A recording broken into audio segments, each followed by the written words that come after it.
The radio operators had no easy task. The transmitter had to be watertight, and besides, there was not enough room on the raft to rig an aerial of any length. Robbie solved this problem by making a balloon.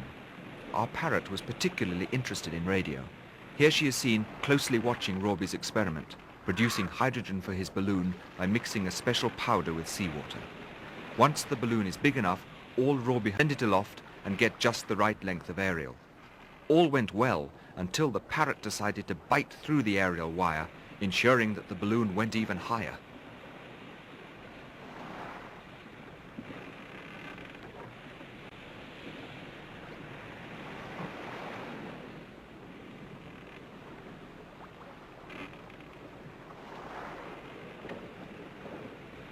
The radio operator had his set in a corner of the bamboo hut. With a transmitting strength of 7 watts, direct contact was made with the radio ham in Norway at the opposite end of the world. This in itself was a sort of world record. Here contact has just been made with a radio ham in Los Angeles, who had picked up our message announcing that we are halfway across the Pacific. This means that after 45 days, we'd already covered a distance more than that between Oslo and the North Pole, which meant that we had exactly 1/2 of our voyage left.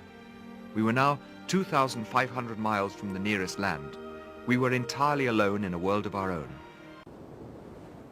Meanwhile, the radio operators had set up their transmitter under the sail, which was still soaked with seawater. It was important to let the outside world know that we had reached land safe and sound. If we failed to get this news across within 36 hours, the radio ham in New Zealand would divulge his secret, and aircraft and naval vessels would set off to scan the seas for us.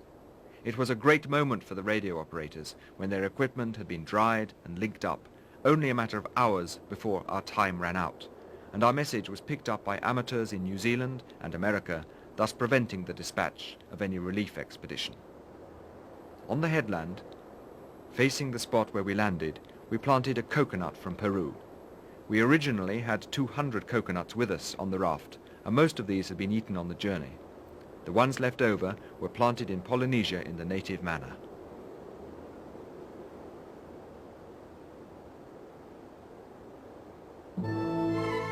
We spent a week on our uninhabited island. One morning, we spotted a white sail on the horizon on the other side of the calm lagoon, and we waved our flags to attract its attention.